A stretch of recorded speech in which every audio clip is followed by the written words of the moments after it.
Prime Minister Netanyahu put the moratorium in place, the Palestinians were very skeptical. They said, this doesn't do anything. To Netanyahu's credit and to the Israeli government's credit, the settlement moratorium has actually been significant. It has significantly reduced settlement construction in the region. And that's why now the Palestinians say, you know what, even though we weren't that keen on it at first, or we thought it was just window dressing, it turns out that this is important to us. What I've said to Prime Minister Netanyahu is that given so far the talks are moving forward in a constructive way, it makes sense to extend that moratorium so long as the talks are moving in a constructive way. Because ultimately, the way to solve these problems is for the two sides to agree what's going to be Israel, what's going to be the state of Palestine. And if you can get that agreement, then you can start constructing anything that the people of Israel see fit in undisputed areas. Now, I think the politics for Prime Minister Netanyahu are very difficult. His coalition, I think there are a number of members of his coalition who've said, we don't want to continue this. And so one of the things that I've said to President Abbas is, you've got to show the Israeli public that you are serious and constructive in these talks, so that the politics for Prime Minister Netanyahu, if he were to extend the settlement moratorium, would be a little bit easier. One of the goals I think that I've set for myself and for my team is to make sure that President Abbas and Prime Minister Netanyahu start thinking about how can they help the other succeed, as opposed to how do they figure out a way for the other to fail.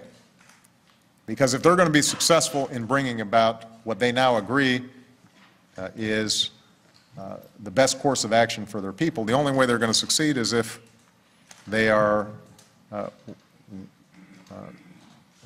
seeing the world through the other person's eyes. And that requires a personal relationship and building trust. Hopefully these meetings will help do that. Okay. Ann Compton. Mr. President, what does it say about the status of American system of justice when so many of those who are thought to be plotters for September 11th or accused of suspected terrorists are still awaiting any kind of trial? Why are you still convinced that a civilian trial is correct for Khalid Sheikh Mohammed, and why has that stalled? And will Guantanamo remain open for another year? Mm-hmm. Well, we have succeeded on delivering a lot of campaign promises that we made. One where we've fallen short is closing Guantanamo. I wanted to close it sooner. We have missed that deadline. It's not for lack of trying. It's because the politics of it are difficult. Now, I am absolutely convinced that the American justice system is strong enough that we should be able to convict people who murdered innocent Americans, who carried out terrorist attacks against us.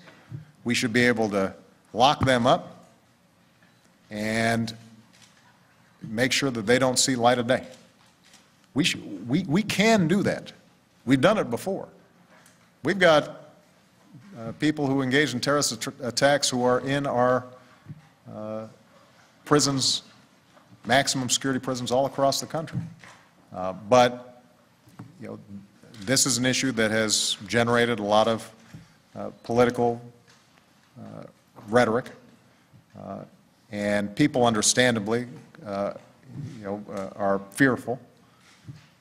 But one of the things that I think is worth reflecting on after 9/11 is, this country is so resilient, we are so tough, we can't be frightened by a handful of people who are trying to do us harm, especially when we've captured them and we've got the goods on them. So, I've also said that there are going to be circumstances where a military tribunal may be appropriate. And the reason for that is, and I'll just give a specific example. There may be situations in which somebody was captured in theater, is now in Guantanamo. It's very hard to piece together a chain of evidence that would meet some of the evidentiary standards that would be required in an Article III court. But we know that this person is guilty. There's sufficient evidence to bring about a conviction. So what I've has said is, the military commission system that we set up, where appropriate for certain individuals that would make it would be difficult to try in Article III courts for a range of reasons, we can reform that system so that it meets the highest standards of due process and prosecute them there. And so I'm prepared to work with Democrats and Republicans, and we, over the course of the last year, have been in constant conversations with them about setting up a sensible system in which we are prosecuting, where appropriate, those in Article III courts. We are prosecuting others, where appropriate, through a military tribunal. And in either case, let's put them in prisons where our track record is they've never escaped. And by the way, just from a purely fiscal point of view, the costs of holding folks in Guantanamo is massively higher than it is holding them in a supermax, maximum security prison here in the United States. Will that trial ever happen? Well, I think it needs to happen.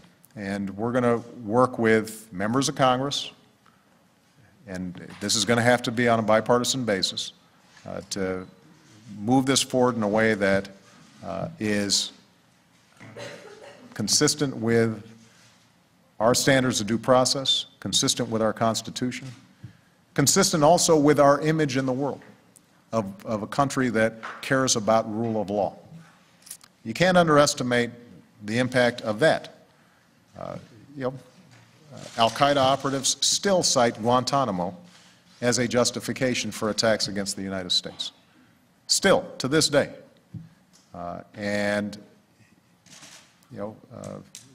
There's no reason for us to give them that kind of talking point when, in fact, we can use the various mechanisms of our justice system to prosecute these folks and to make sure that they never attack us again. Okay. Ed Henry. Talking about some of the al-Qaeda leaders that you have captured. One that you have not is Osama bin Laden. Tomorrow is going to be 9 years since he was the mastermind of 3,000 Americans being killed. And what you said, obviously the last administration had 7 years and couldn't do it. But what you said as President-elect to CBS is, quote, "I think capturing or killing bin Laden is a critical aspect of stamping out al-Qaeda. He is not just a symbol, he's also the operational leader of an organization planning attacks against the U.S. Do you still believe it's a critical part of your policy to capture or kill him? And do you think isn't it a failure of your administration that here it's almost 2 years in, you campaigned saying you were going to run a smarter war on terror than the Bush administration? You haven't captured him and you don't seem to know where he is. Well, Ed, I think capturing or killing bin Laden and Zawahiri would be extremely important to our national security. Doesn't solve all our problems, but it remains a high priority of this administration. One of the things that we've been very successful at over the last 2 years is to ramp up the pressure on al-Qaeda and their key leaders. And as a consequence, they have been holed up in ways that have made it harder for them to operate. And part of what's happened is bin Laden has gone deep underground. Even Zawahiri, who is more often out there, has been much more cautious. But we have the best minds, the best intelligence officers, the best special forces who are thinking about this day and night. And they will continue to think about it day and night as long as I'm president. So do you think Americans are going to face another 9 years of this terror threat, another generation? What's your message? Here's what I think. I think that in this day and age, there is always going to be the potential for an individual or a small group of individuals, if they are willing to die, to kill other people. Some of them are going to be very well organized, and some of them are going to be random. That threat is there, and it's important, I think, for the American people to understand that and not to live in fear. It's just a reality of today's world that there are going to be threats out there. We have, I think, greatly improved our homeland security since 9/11 occurred. I am constantly impressed with the dedication that our teams apply to this problem. They are chasing down every thread, not just from al-Qaeda, but any other actor out there that might be engaging in terrorism. They are making sure that even what might appear to be a lone individual who has very little organizational capacity, if they make a threat, they follow up. But one of the things that I want to make sure we do as long as I'm president and beyond my presidency is to understand America's strength in part comes from its resilience, and that we don't start losing who we are or overreacting if, in fact, there is the threat of terrorism out there. We go about our business. We are tougher than them. Our families and our businesses and our churches and mosques and synagogues and our Constitution, our values, that's what gives us strength. And we are going to have this problem out there for a long time to come, but it doesn't have to completely distort us, and it doesn't have to dominate our foreign policy. What we can do is to constantly fight against it. And I think ultimately we are going to be able to stamp it out, but it's going to take some time. Last question. Wendell.